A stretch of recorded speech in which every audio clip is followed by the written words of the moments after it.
is night in the North Atlantic. Hundreds of meters below the surface, a fiber optic cable, no thicker than a garden hose, carries the military communications of an entire continent, and something is hovering over it. In a room of the British Navy, operators watch live screens. This is not a drill, it is a hunt. A Russian submarine moves slowly directly above the cable that connects Europe to North America. That cable carries trillions of dollars in transactions every day, intelligence communications, military orders, and the submarine is sitting right on top of it, in the dark, thinking no one is watching. But they are. Fiber optic sensors register every vibration along each 5 meters of cable. The submarine does not know it, but every move it makes is being recorded. After weeks of pressure, it pulls back. The infrastructure stayed intact. But the message the analysts did not say out loud was chilling. Russia was not there by accident. It was mapping, learning, looking for where to cut. This is the battlefield no one sees, and you depend on it right now without knowing. Let us get to what matters. You think the internet lives in the sky, in satellites, in the cloud. Wrong. It lives at the bottom of the sea, inside wires thinner than a garden hose. 99% of all international internet traffic runs through undersea cables. That number has no margin. It is literal. Satellites, they are like sipping through a straw while the cable is an open fire hydrant. There are around 600 cables in the world. Add it up and it is 1.2 million kilometers, almost 3 times the distance from the Earth to the Moon, lying on the ocean floor. And through these wires flow nearly $4 trillion in financial transactions every business day, more than the entire economy of most countries on the planet, per day. It is not just your Netflix. It is the bank's money, the government's orders, the military secrets of the United States and Europe, all in the same pipe, down there in the dark. Cut these wires and it is not the internet that falls. It is all of modern civilization that freezes, and almost no one is protecting them. Here is the detail that changes everything. These cables are not spread out evenly. They squeeze through a few choke points, narrow passages where everything flows together. The Strait of Malacca, the Red Sea, the Taiwan Strait, and the most sensitive of all, the bottom of the North Atlantic, between Europe and the United States. Whoever dominates these points dominates the flow of the world. And China understood this before everyone else. In 2015, it launched the so-called Digital Silk Road. The speech was nice. Bring internet to poor countries. The real effect was different. To create dependency, a Chinese company, HMN Technologies, formerly Huawei Marine, built 18% of all the world's cables in the last 4 years. A company with deep ties to the Chinese government, installing the backbone of the global internet. The United States realized late. By the time they saw the size of the move, there were already cables linking Hong Kong directly to American territory. They blocked some, but across the rest of the world, the Chinese infrastructure was already on the seabed. Understand this once and for all. When a country builds a cable, it is not just selling internet, it is buying the power to listen to everything that passes through it. January 2025. Taiwan's Coast Guard receives an alert. Cables north of the island have been damaged. A cargo ship was right there, a few miles from the exact point of damage. Name Shunsing 39, registry Hong Kong. When the Coast Guard tried to approach, the sea was rough and the ship escaped. It headed to South Korea without being inspected, but investigators noticed a detail. The ship was running 2 identification transponders at the same time. 2 signals, 2 different names. That is not an accident. It is a disguise. An honest ship does not sail with 2 identities switched on at once, and it was not an isolated case. Weeks earlier, another ship spent almost a full month crossing and recrossing the same area south of Taiwan, right over a cable station. Belize flag, operated from Vladivostok in Russia. No commercial reason to be there. 3.5 weeks going in circles. Since 2018, more than 27 times ships linked to China have damaged Taiwan's cables. 27. China has never admitted a single one. Always the same excuse. It was the anchor, it was an accident, it was the sea. But 27 accidents in the same place are not accidents. They are a campaign. China operates a ghost fleet, ships with owners hidden behind shell companies that change names and flags between voyages and switch off their trackers when they enter the right areas. Cutting a cable does not count as an act of war. It counts as careless navigation.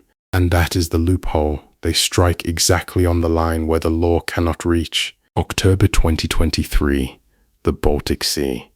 In a single day, 3 pieces of critical infrastructure were damaged at the same time. A gas pipeline between Finland and Estonia, and 2 communication cables. On the same day, by chance, the Finnish authorities were blunt. Damage at this level requires technical knowledge and special equipment. It was not ordinary people. It was an operation. The suspects, 2 ships in the area, a Russian nuclear cargo vessel that handles logistics for military bases in the Arctic, and a ship registered in Hong Kong, operated by a Chinese company. The 2 left the scene together, heading for a Russian naval base, and shortly after, that Chinese ship changed operators, moving to a Russian-Chinese company. A change of ownership right after the incident, the kind of detail that vanishes from headlines but screams to any investigator. In November 2024, 2 more cables cut in the Baltic. A Chinese cargo ship, coming straight from a Russian port, dragged its anchor for 178 kilometers along the seabed. It cut 1 cable, it kept dragging, it cut the second, 178 kilometers dragging an anchor. No one does that without noticing. The math adds up only one way. Russia brings the ships and the know-how. China brings the ships and the deniability. Together they built a sabotage machine that no treaty can punish. There is a man at NATO who does not speak for nothing. James Apathurai is responsible for hybrid and cyber threats for the alliance, and he said in an open interview something that should have been headline news around the world. Russia has run, for decades, a program they call submarine research.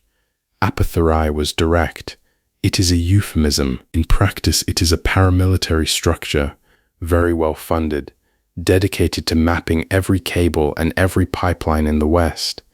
They have ships disguised as research vessels.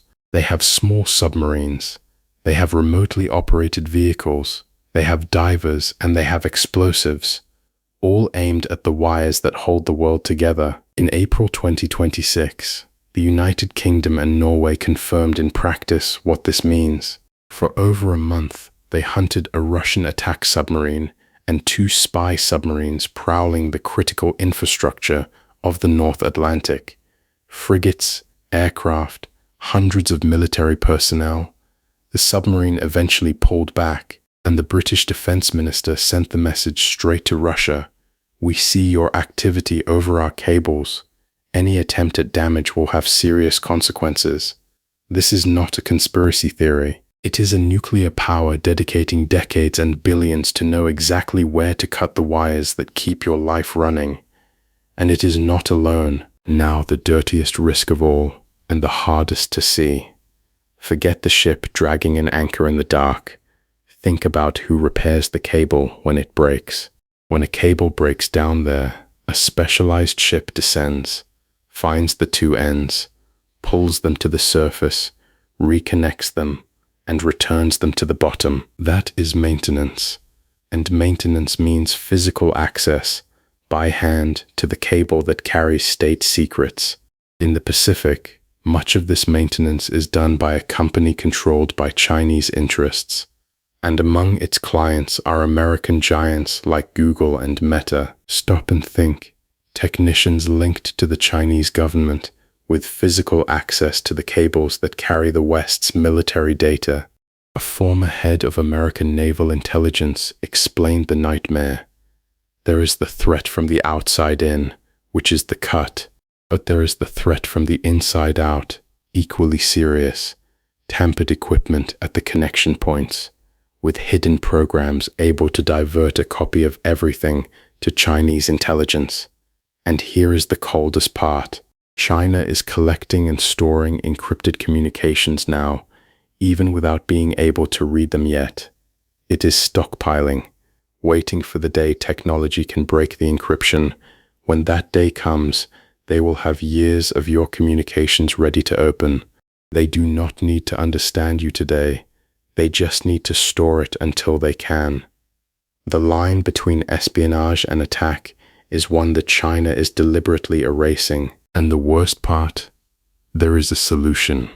It already exists, it works, and almost no one uses it. It is called distributed acoustic sensing. The principle is simple and brilliant. The fiber cable itself becomes a giant ear. Every boat that passes, every anchor that drags, every submarine that moves, makes the light inside the cable vibrate in a detectable way. The precision is staggering. In a case on land, this system reconstructed an entire car crash just from the sound captured in the fiber, the pedestrian speed, the car's speed 6 kilometers before the impact, the movements after the collision, all from the vibration in the cable. And on the ocean floor, this technology does what no radar can. It identifies a ship by the sound it makes, even with the tracker switched off. A ship can fake its electronic identity. It cannot fake the noise it makes in the water. So what is the problem? Less than 1% of the world's cables have these sensors. Less than 1%. The technology exists, but it costs money. It requires governments and companies working together. And most incidents look like accidents until someone looks closely. And when someone looks, the sound does not lie. The same ships at the same points, over and over, in patterns impossible to explain by chance. The acoustic signature confirmed it. These are not accidents. They are operations. Less than 1% of the cables that connect the world are monitored. That means more than 99% of the nervous system of modern civilization is in the dark, not hearing, not seeing, detecting nothing. The United States knows. Europe knows, Taiwan knows, Freud Afing. They all know this infrastructure is the weak point of civilization, and almost no one does what needs to be done to protect it. The invisible war is not fiction, and it is not the future. It is happening now, at the bottom of the sea, when no one looks. Ships going in circles over the same points, submarines mapping every curve of the seabed, repair ships with their hands inside the cables that guard state secrets. The NATO operator who saw the Russian submarine got lucky. He was watching. But in Taiwan, in the South China Sea, in the Baltic, most of the cables are unprotected, and the adversaries already know where each one of them is. They are just waiting for the moment. Did you turn on the lights today? Send a message? Use your card? Each one of those things depended on a wire at the bottom of the sea that someone somewhere already knows exactly how to cut. The difference is that, until now, you did not know. Now you do. If this video made you see the world differently, leave a like, subscribe, and share it with someone who needs to wake up to this. See you in the next one.